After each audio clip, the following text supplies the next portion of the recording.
Communication from other lifeforms, either from the darkest reaches of space or the deepest parts of the ocean here on this planet, have been hunted for by researchers and laymen alike. An intergalactic email, a star-based message in a bottle, or a love letter from the stars. Many have looked and some have found messages and sounds that cannot be easily explained away, be it a signal received by alien hunters of SETi or a strange hum heard globally.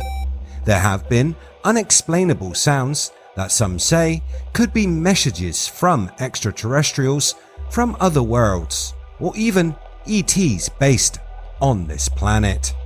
Here are 8 of the most mysterious sounds yet to be solved. Welcome to IF, videos on history, mystery and the strange. Hit the subscribe button and ring the bell so you never miss a video again. Let's start out with a signal that many say is a message from another species living on another world, a signal that has become known as the wow signal. Back in the heyday of disco, 1977, the Big Ear telescope of Ohio State University used a strong narrowband radio signal to search for strange sounds and possible messages from space. Scanning the skies and the stars, on August 15th, 1977, astronomer Jerry Ehrman detected a radio signal that lasted just 72 seconds. He famously penned the now iconic word "wow" next to the printout of the signal. This signal has the code 6EQUJ5. How this works is a blank space on the printout has an intensity between 0 and 1. After that, 1 to 9 have intensities corresponding to the number. So, a 2 has an intensity of 2.0. A to Z pick up where 9 left off. So A has an intensity of 10.0, B 11.0 and so on. There are 2 different frequencies that have been given. The lower value is 1420.356 MHz and the upper value is 1420.4556 MHz. The thing that was exciting about these frequencies is the hydrogen line is right between them, 1420.40575.177 MHz. The hydrogen line is the electromagnetic radiation spectral line that hydrogen creates when its energy state changes. Because this happens at such a high frequency, it's hypothesized that extraterrestrials might use the hydrogen line to communicate with each other. There's no question that the signal originated from outside of our solar system, and in fact its origin has been pinpointed as somewhere beyond the constellation Sagittarius. Maybe we should focus our efforts on this small spot of space. If another signal is picked up, that would almost be conclusive proof of an alien race in that region of space. The wow signal was picked up by only one of the Big Ear's 2 detectors and has never been heard again despite close monitoring, but all rational explanation put forth by skeptics have been proven wrong, from satellite transmissions to space debris collisions. The wow signal is still the only confirmed sound received from deep space that could possibly be an intentional signal sent by entities unknown, or maybe they are known and it's being hidden, but that's a topic for another time. And while we are looking at messages from space, let's take a look at the sounds coming from Saturn's rings. NASA's Cassini spacecraft found radio wave signals coming from the giant planet which differ in the northern and southern hemispheres. The signal variations, which are controlled by the planet's rotation, also change dramatically over time, apparently in sync with the planet's seasons.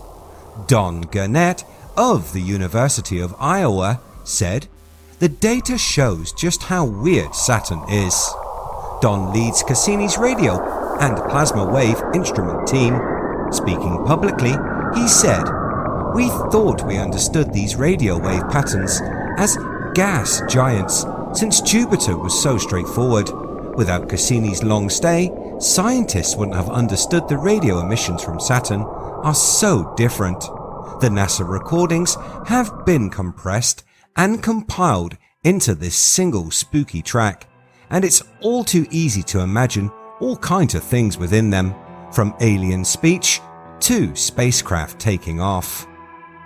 From space, let's return home and some eerie sounds from the world's oceans. First up is the quacker. At the heights of the Cold War, ballistic missile submarines of the Soviet Navy routinely patrolled the North Atlantic and Arctic Ocean. On these patrols, crews kept reporting that they heard the strangest sounds that they described as quacking, the sound being similar to a ribbit of a frog. The sounds were heard whenever the submarines moved through certain areas of the sea, and they seemed to be coming from something that was moving underwater with them. They were unable to register an image of the object or the thing using their sonar.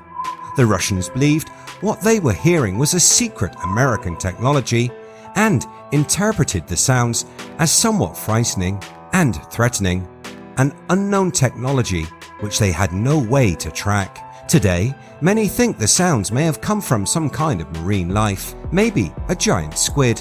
This also offers an answer as to why they didn't show on sonar, as squid lack a rigid internal skeleton, this making it hard for them to show up on the submarine's sonar displays. Sticking with Russians, and the message received by many known as UVB-76 buzzer.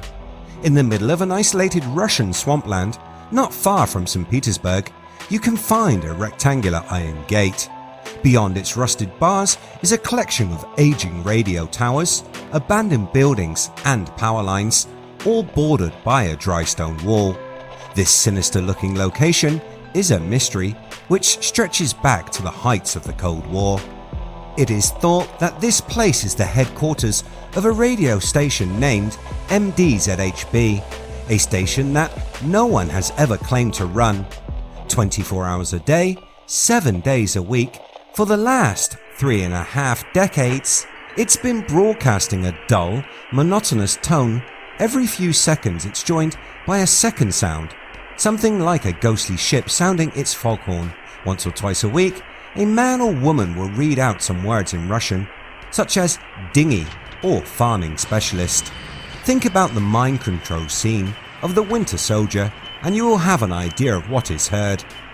Anyone, anywhere in the world can listen in, simply by tuning a radio to the frequency 4625 kHz. Today the station has a small online following. They know it affectionately as the Buzzer. It joins two similar mystery stations, the Pip and the Squeaky Wheel. These fans readily admit that they have absolutely no idea what they are listening to. Many have said that the signals are encoded messages to a spy network across the world. They can listen in and decipher the garbled message and receive their orders.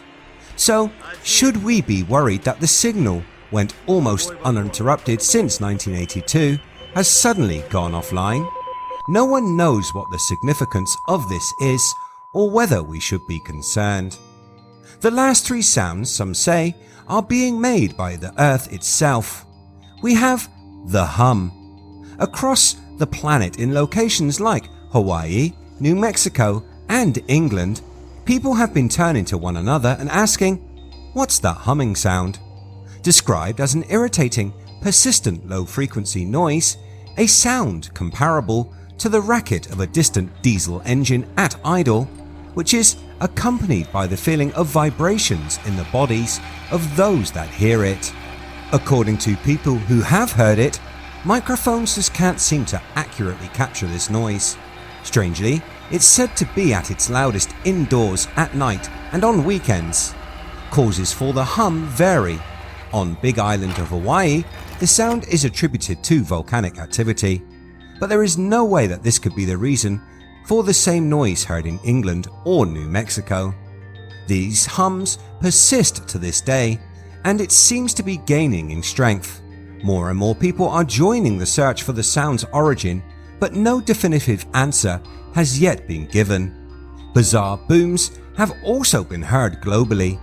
These, some say, are the trumpets of the angels signalling Armageddon, while others have a more comical name for the noise: mist poofers.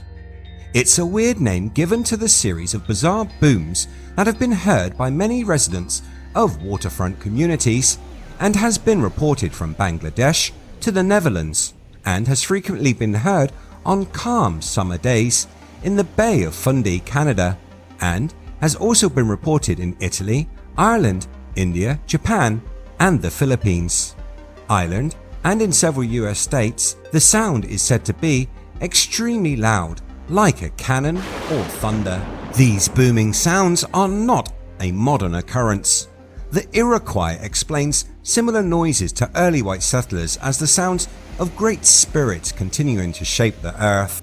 In 1978, a boom heard on Bell Island off Newfoundland in Canada was powerful enough to damage homes, while some may still believe that it was caused by supernatural phenomena, and a recent History Channel special questioned whether secret electromagnetic pulse weapon tests could be the culprit. The cause is still a mystery.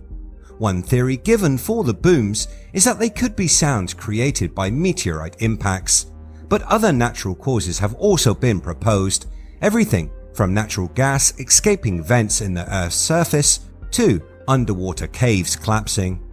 Closing out the list, we have a famous noise known as the bloop. On a number of occasions during 1997, a sound reverberated through the Pacific Ocean that has been a mystery to science ever since.